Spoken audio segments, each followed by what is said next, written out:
In ancient Egypt, the Pyramid Age has begun. Now, a new pharaoh ascends the throne. To hold on to power, he will marry his sister, conquer new territories, reorganize his entire country. The members of the royal house can't by themselves control all this. And build not one, but 3 giant pyramids. You have to think as the architects, the engineers did. Their life's on the line.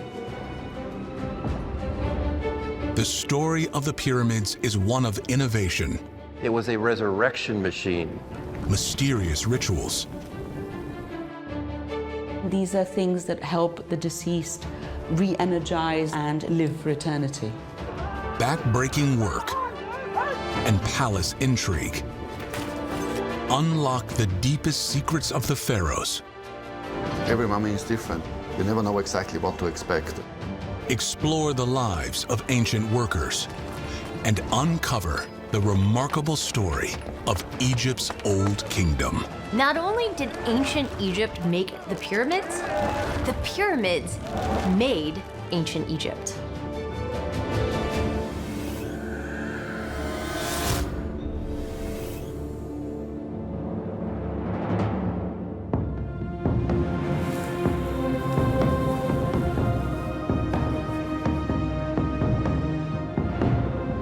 In the scorching Egyptian desert, a stone mountain rises almost 350 feet from the sand.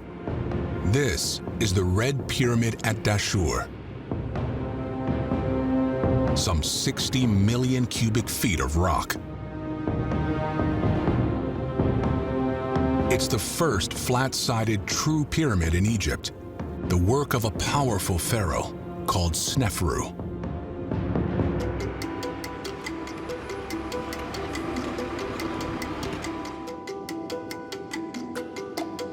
At the Cairo Museum, Egyptologist Salima Ikram is investigating the greatest pyramid builder in history.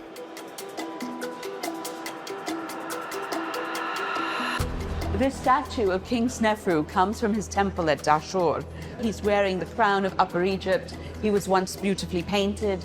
You can still see the paint in his eyes and the redness of his skin.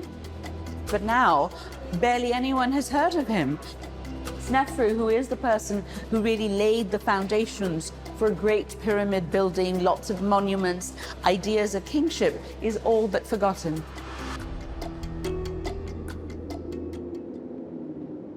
To solve the mystery of why Snefru built not 1, but 3 record-breaking pyramids, and how his ambition brought cultural revolution to Egypt, we need to travel more than 4,600 years back in time.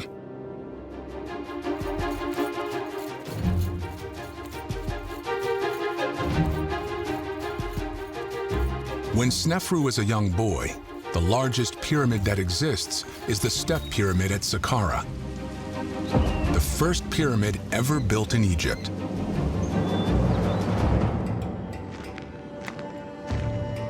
A king called Djoser had ordered it constructed 70 years earlier, kicking off the Pyramid Age in Egypt and revolutionizing the country's government and building capabilities in the process.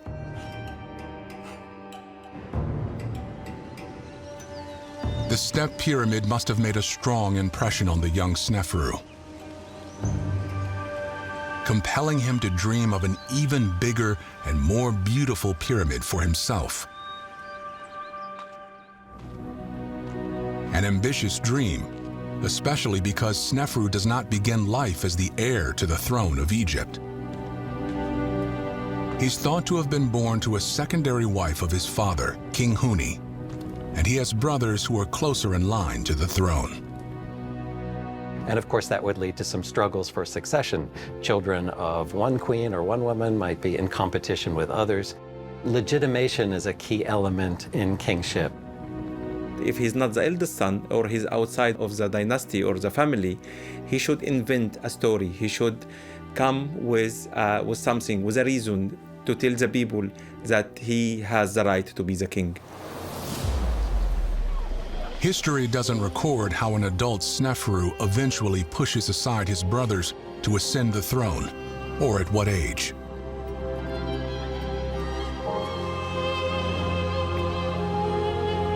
But he did, and to reinforce his legitimacy, he chooses a queen with unquestionable ancestry. His half-sister, Hetep-Heres, daughter of his father and the great royal wife. It's a clever move by Snefru, because marrying his own sister also reinforces his image as a god in the eyes of his people.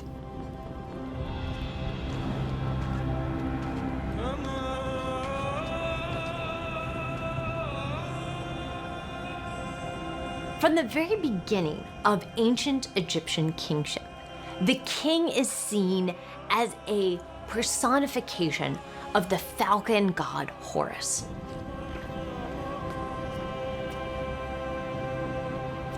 His queen, Hetep-Heres, was also believed to be divine.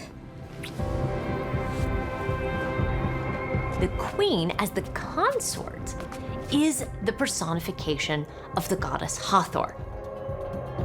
Hathor and Horus, they're both children of Ra, and so they're siblings.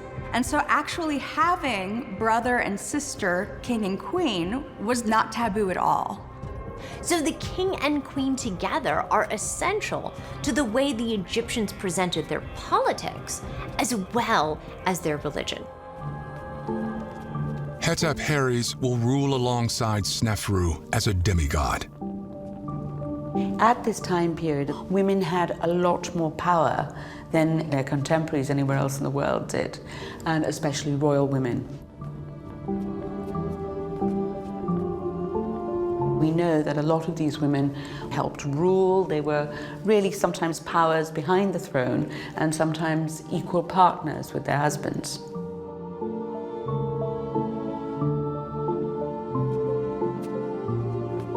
Of course, as the king's main royal wife, she is also expected to produce a son who will inherit the throne.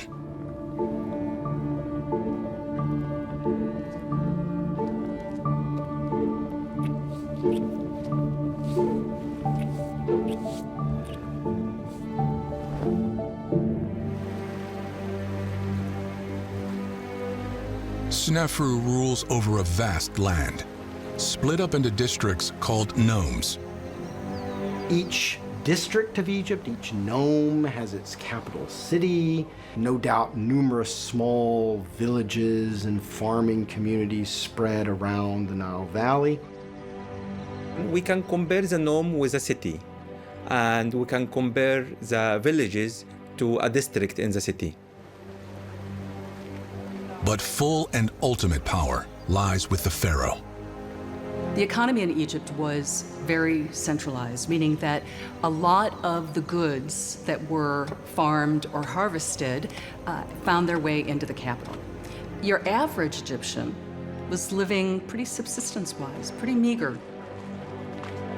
As taxes in the form of grain and goods are amassed by Snefru, he decides to funnel his vast wealth into tomb building.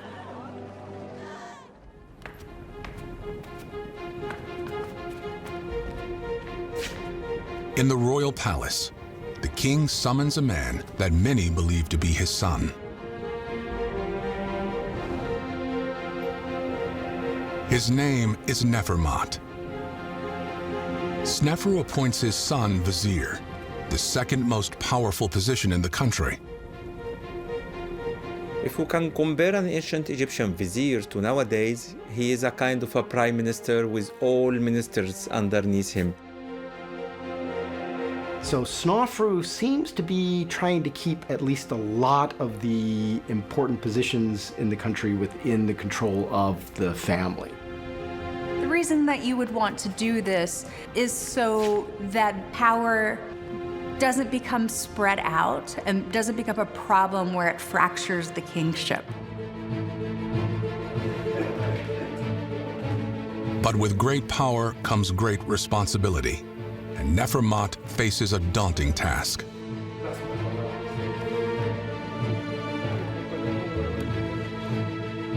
Snefru has commanded his son to build a pyramid tomb that will surpass anything ever built before.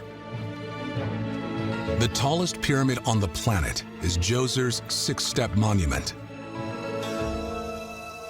Snefru's will have 8 steps and be more than 100 feet higher.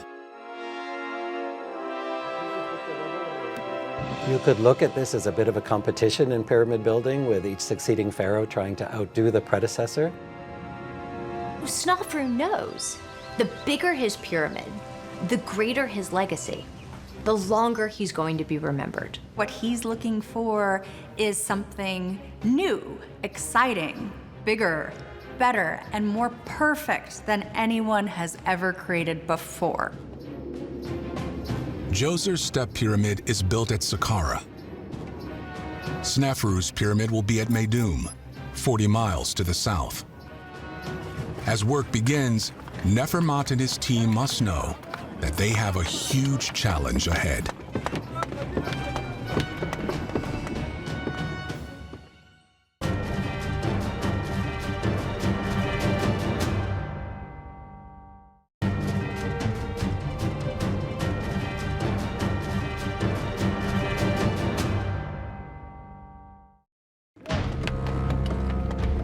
In ancient Egypt, the king's son, Nefermat, has brought together a huge workforce to build a pyramid tomb fit for his father. It's a big task. Thousands of Egyptian civilians will be drafted into service. To keep control over his people, Snefru seeks to emphasize his role in maintaining order and prosperity. He changes his name to Horus Neb Ma'at, meaning Horus, the master of the Ma'at. Ma'at is the concept of truth or justice, or you might think of it as universal order or harmony. It is the king's most important role on earth to maintain Ma'at. Ancient Egyptians saw the world through this lens of order and chaos. The opposite of the Ma'at is chaos. If you have chaos, there is no order, and the order is above everything.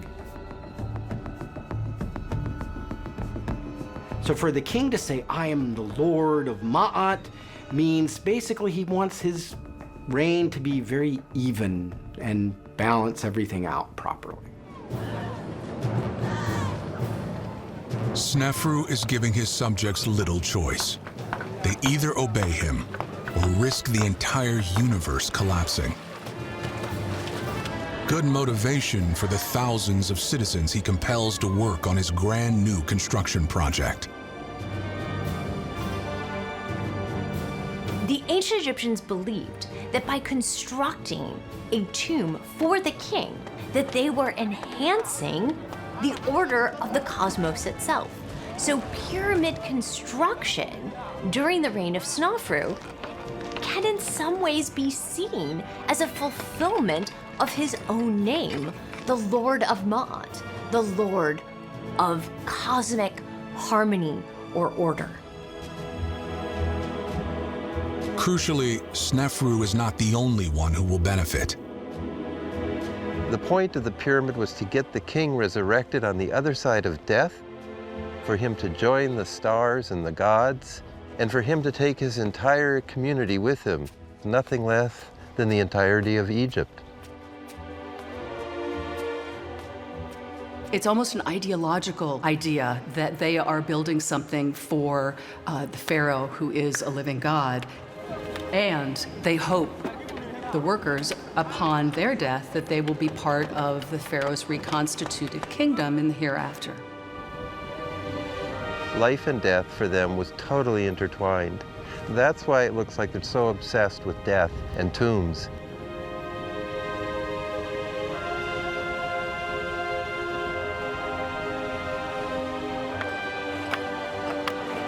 Using the building know-how and supply chain set up by previous pharaohs, Nefermat's workers make fast progress. In just 7 years, the project is nearing completion. This is the monument that Nefermat was building. the largest pyramid of the time, rising 8 steps, the so-called Meidum Pyramid.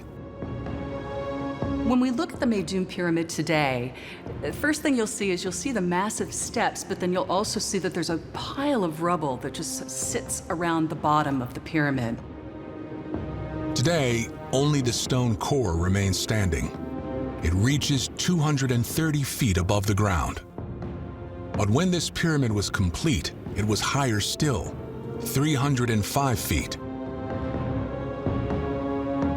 During the Middle Ages, builders removed much of the collapsed exterior and reused the stones in their own constructions.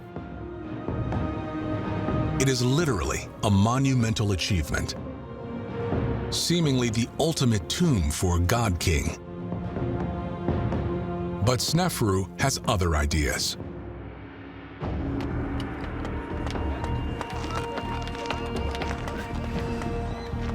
He started with Meidum, and that was conceived from the very beginning as a step pyramid.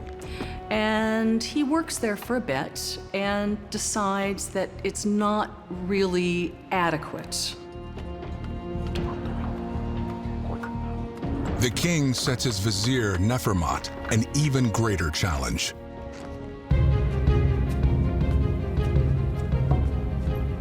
Snefru demands an entirely new monument, an even bigger pyramid with smooth and flat sides instead of steps. It's a revolutionary idea, the first true pyramid in Egypt. To design this second pyramid and meet his father's demands, Nefermat must start from scratch. He begins by choosing a new site 30 miles north of his first pyramid, at Dashur. This new construction site is close to the fine limestone that Nefermat will need to create the flat outer casing. You have to create smooth-sided casing stones. So this is going to be increasing yet more the amount of work that you have to do in the quarrying and dressing of stones. But as work begins on the new site, the team doesn't completely abandon Snefru's original pyramid at Meidum. So what they did is an insurance policy. They go back to the first pyramid that he started building at Meidum and finish that up in case he dies. So the infrastructure that is required, not just to build 2 enormous monuments, but to build them not that close one to the other, really would be something unheard of. 2 giant pyramid building sites at the same time. Snefru and Nefermat are taking on perhaps the biggest logistical and engineering challenge in human history so far. You can be pretty sure that there is a huge expense in terms of labor, in terms of goods that are needed to fund these particular building projects. The pyramid construction was not only about building the pyramid, it's whole facilities around. There are so much infrastructure being around the pyramid, so it's so challenging for the king. To fund his 2 building projects, Snefru sets up more royal estates, farms dedicated to the cause. Royal estates were the ones that provided the food, the beer, the cattle that was needed for the workers that were building his various monuments, but he expanded it tenfold, particularly in the Nile Delta. So Snefru's pyramid projects aren't just about the stone of the pyramids themselves. They're about the farmland and the herds of cattle and all of the people associated with those estates.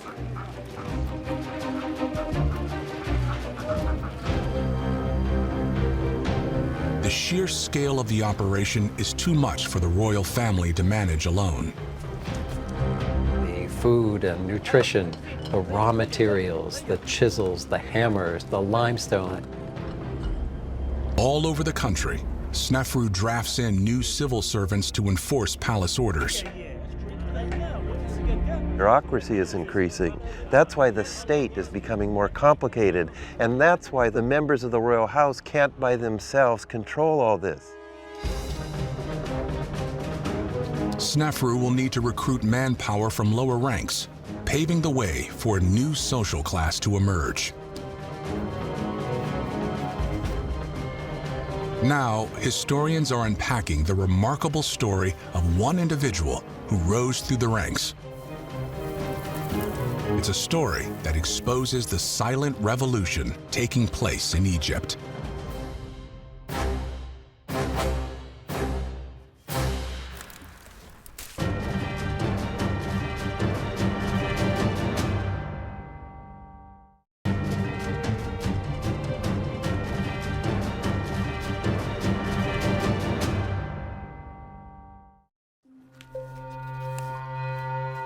In ancient Egypt, Snefru's 2 pyramid construction projects are too much for the royal family to manage alone. Now, the remarkable rise of one non-royal man is exposing how Egypt's administration is changing. His name is Metjen.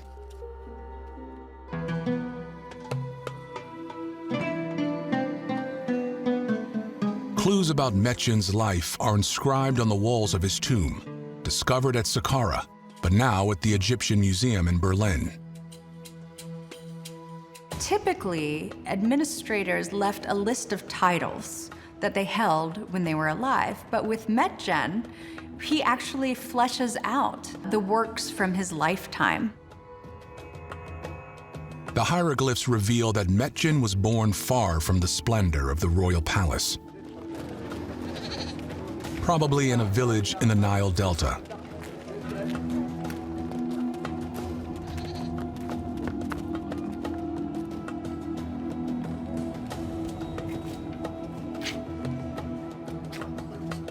His father, a judge, ensures that Metjen receives a good education.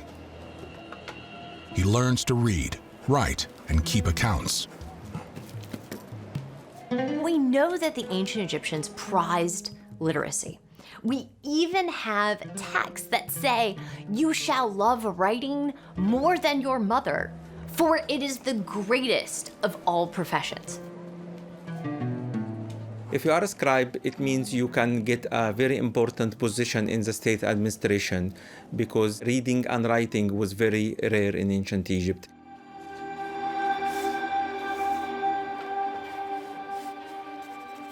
Metjen begins by working in a supply store, perhaps supplying workers at the pharaoh's construction site.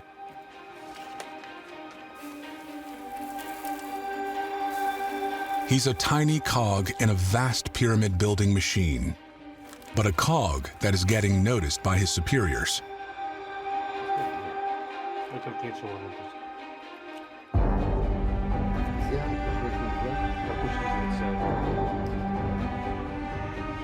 Soon, the ruling elite, perhaps even a royal family member, promotes Metjen, giving him the title of rural judge. His job is to determine the boundaries of fields and other land, a vital role in an economy based on agriculture. Once again, he stands out and gets another promotion. Metjen becomes administrator of the city of Zoe, a city in the heart of the Nile Delta region. It's his first government position. So an individual administrator might be in charge of several different districts, apparently at the same time.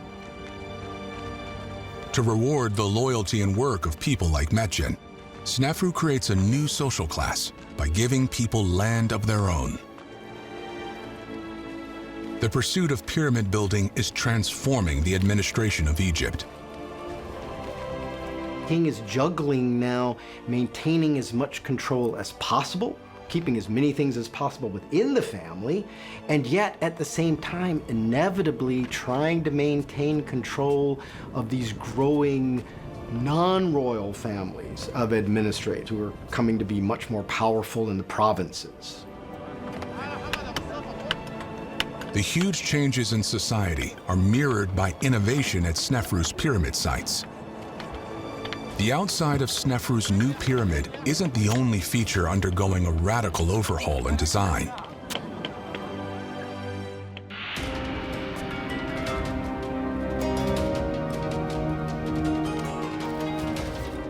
Snefru's vizier, Nefermat, has built the funeral chamber underneath the pyramid, as is tradition.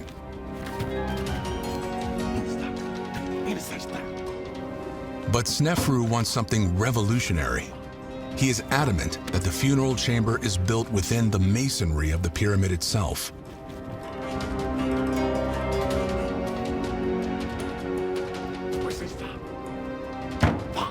He has good reason to be concerned about the chamber's location.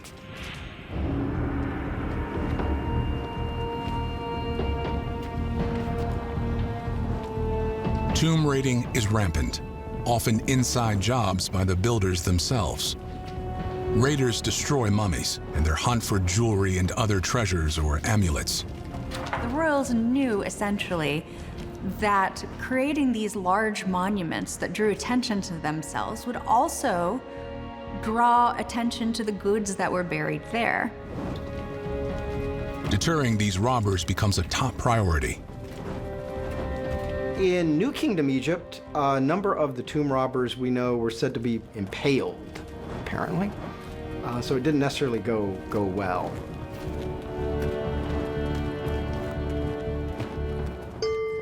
At the time, the Egyptians believed that if a body is desecrated, the soul would not survive in the afterlife.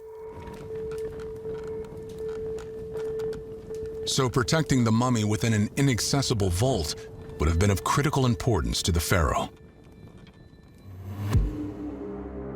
Snefru orders his funeral chamber hidden in the heart of his new pyramid, and for elaborate blocking mechanisms to be built, protecting the passageways with giant stone blocks.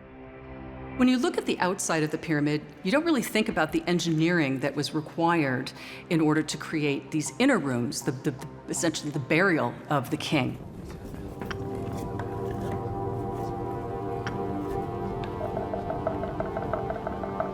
Nefermat must build a space that will withstand the weight of thousands of tons of stone. Get it right, and he'll create a unique funeral chamber for the king. Get it wrong, and the king's very survival in the afterlife is in danger.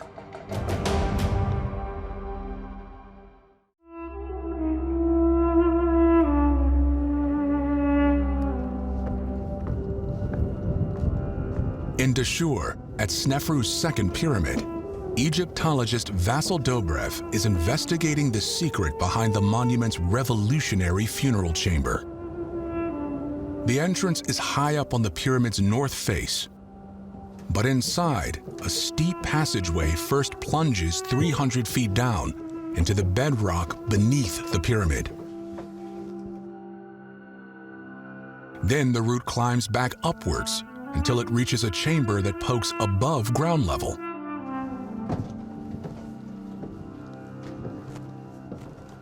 Vasil has reached the first chamber that ancient builders needed to keep safe from collapse.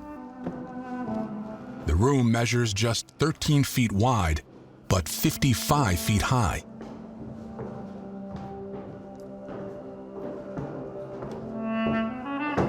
Reaching this point is quite challenging. We went up dozens of feet, we went down almost 300 feet into the ground. But here we are at ground level. But the problem is that the whole pyramid was going to be placed directly on this void. And how do you protect that void?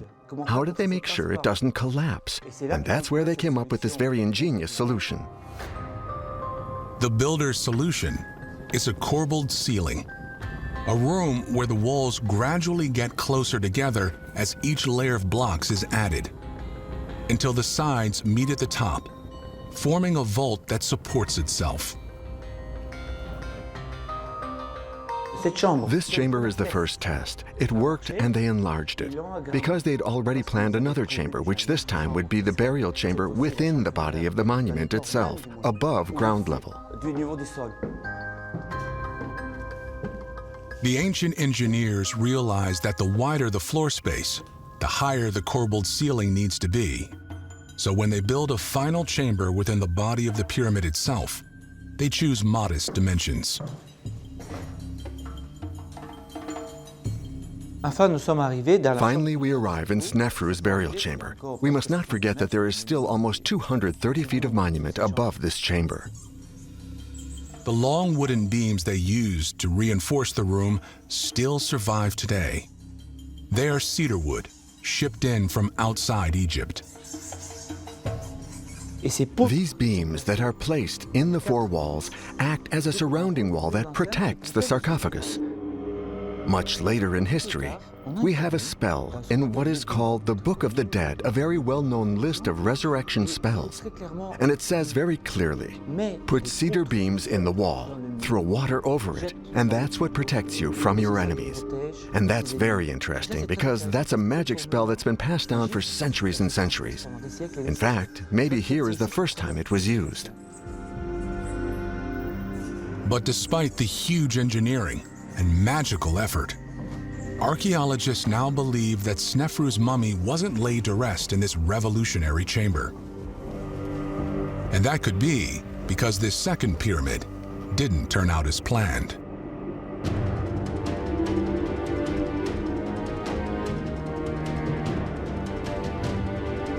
The pyramid was a bit of an architectural disaster. As Snefru's engineers built ever higher, cracks began to form. You have to think, I think, as the architects, the engineers did. You know, their life's on the line. They're building this pyramid for the body of the king. And so they're trying to cure whatever happens to be going on within the pyramid. They're always looking for new ideas to save the pyramid so that it can be used. Nefermat and his engineers realize that the angle they're building at is too steep. The added weight could cause complete collapse. They have no choice but to scale back their ambitions and change the angle of the pyramid's sides.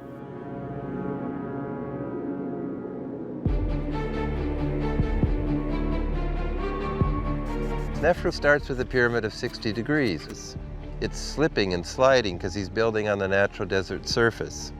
And so he puts a casing or a girdle around it at 54 degrees. But now the pyramid's getting really huge. As he's going up at 54 degrees, they're still having problems. So Nefermat decides to change the slope of the summit. The changing angle transforms the pyramid into the bench shape we see today. It may not have been Snefru's original plan, but it was still a success of sorts. It's a change that's perfectly planned and so well done that the monument has lasted for millennia. This is the first time that Snefru decides to make a smooth pyramid. Of the 120 or so pyramids known in Egypt, it is the best preserved. It still has almost 70% of its covering. So even after 4,600 years, we can still see it almost as it was then.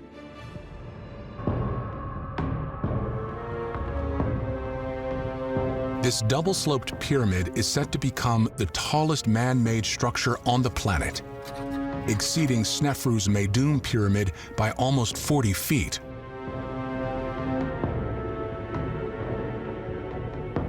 But Snefru is either hungry for a new record or doesn't consider the bent pyramid worthy, because once more, he orders Nefermat to build a new pyramid. You have to wonder what the workers thought. Here they built 2 pyramids, and now they're off to build the third one. Once again, Nefermat chooses to build at Dashur, barely a mile from his bent pyramid. And once more, he doesn't abandon work at his previous site. Snefru is now running 3 huge projects at the same time, and he has a problem. Egypt is running out of manpower to support the workers.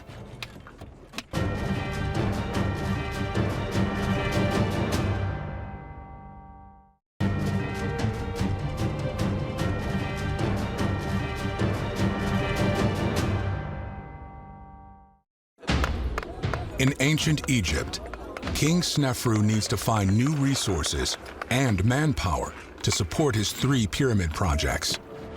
So he looks outside his kingdom. We have hieroglyphic records that indicate successful military campaigns during the reign of Snefru.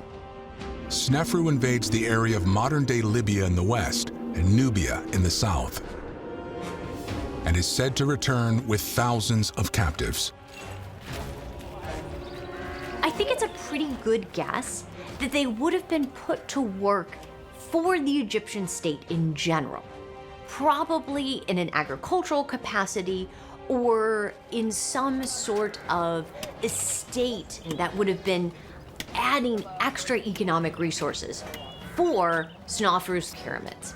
By capturing foreigners, Snefru is probably expanding his economic base, his labor base. Records of how these people were treated haven't been found, but the practice of bringing back manpower from conquests was well established. In addition to this new workforce, they captured 200,000 cows, as well as raw materials like copper, stone, and precious metals. And this adds to the wealth of the country, and it adds to the wealth of the king himself, and it helps him to build his pyramid faster.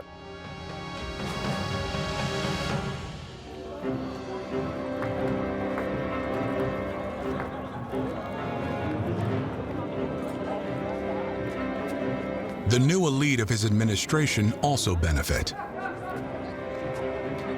The elite people who were members of the royal court constructed their own tombs, and they decorated the walls with images of their day-to-day life. So we see farmers working on their estates, people herding their cattle, but we also get these great little details of what life was like for a member of the nobility in ancient Egypt. Music performances, dancing performances, banquets. We really get these details of a life of luxury. They had fine clothes, fine jewelry, and the ability to have freedom, essentially, which is not something that a commoner would have. Medjin is now an important figure in the kingdom. He has a title, Friend of the King.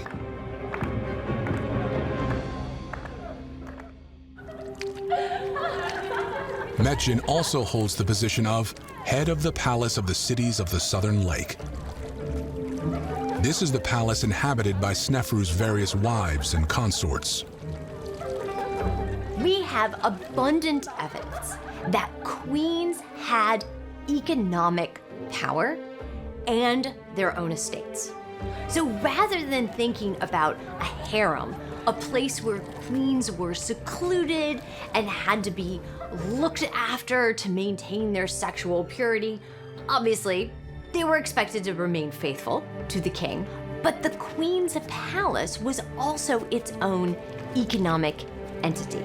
The women, whether they be concubines or queens, actually did live in an area of the palace together. But the idea of that space is probably a lot less alluring than the word harem indicates.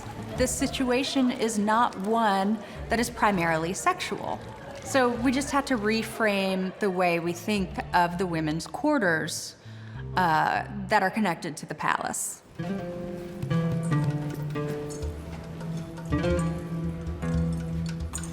As well as working at the palace and enjoying its luxuries, Egyptologists think that women here were probably dedicated users of makeup.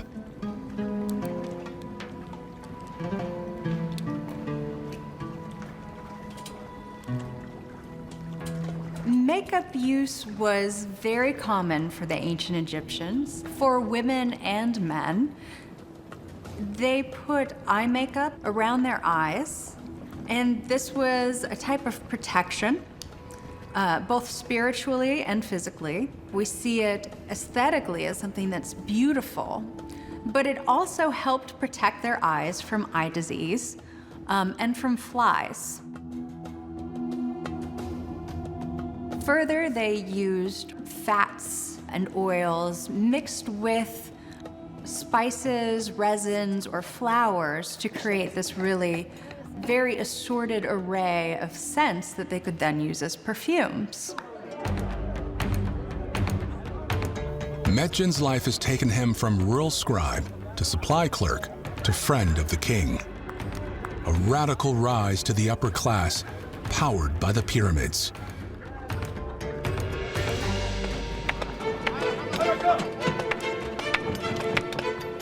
Back at the construction site of Snefru's third pyramid, the builders have been hard at work. 18 years after they began his third pyramid, Snefru's last great monument is complete. Today, this pyramid is called the Red Pyramid of Snefru, so it's a bit strange when you see the stones, because they are rather yellow. But there are reddish veins like this, as you can see here. The layer that has been deposited on them maybe gives a slightly reddish appearance today, but in fact, that's not how it appeared at the time. If you were in Snefru's time, at the end of his reign when all this was complete, it would have been a beautiful pyramid, smooth with a white coating. The Red Pyramid is the first of its kind, the first successful move away from a step pyramid to one with smooth and flat sides. Like many pyramids in Egypt, later builders have removed and reused almost all the smooth casing stones that once covered it.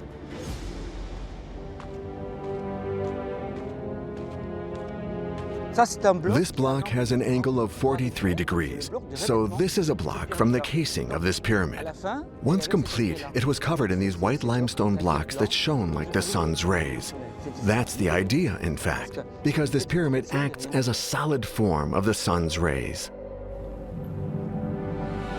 With the Red Pyramid, Snefru seems to finally be satisfied. The completed Red Pyramid was the first smooth-sided pyramid that really had been finished during the reign of Snefru. And that's the one that we think that the king was actually buried in. Snefru and his chief architect took the form of the step pyramid and evolved that form into a pure geometric pyramid. And that's why we still remember Snefru for this moment of genius. Once the Red Pyramid was done, you can just imagine the architects and the engineer and the workers standing back and taking a look at this magnificent monument. Here they had the absolutely perfect resurrection machine for the pharaoh for eternity. Snefru's Red Pyramid beats his own record one last time. This pyramid is even higher and wider than its bent neighbor. To construct Snefru's 3 pyramids, builders needed to use more than 120 million cubic feet of stone. If you want to talk about moving cubic tons of limestone, probably the award has to go to Snefru. It's amazing. In fact, we couldn't believe in earlier eras that one king could build so many pyramids.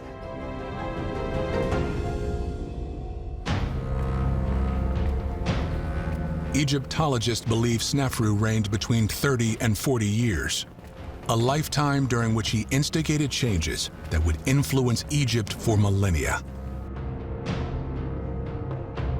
People focus only on the pyramids and wonder about the challenges, but it's not just the pyramid.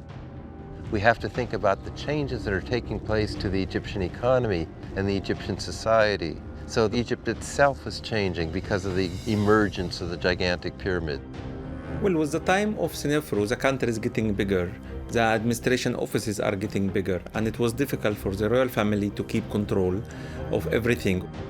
Snefru's pyramid projects changed society because not only do you have to create the organization to quarry and move all the stones, the most stone volume ever moved in ancient Egypt in a single king's reign, but you also have to put in place the agricultural estates.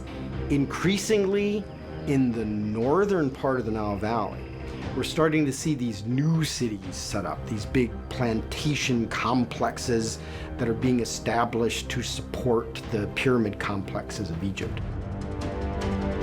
After Snefru, it will be his son Khufu who will take on the task of bringing Egypt and its pyramid-building people to new heights. It was in the reign of Snefru that all the research and development was worked out, all the mistakes were made and the corrections were devised in order to make it possible for Khufu to come to the throne and build the biggest and most gigantic pyramid ever.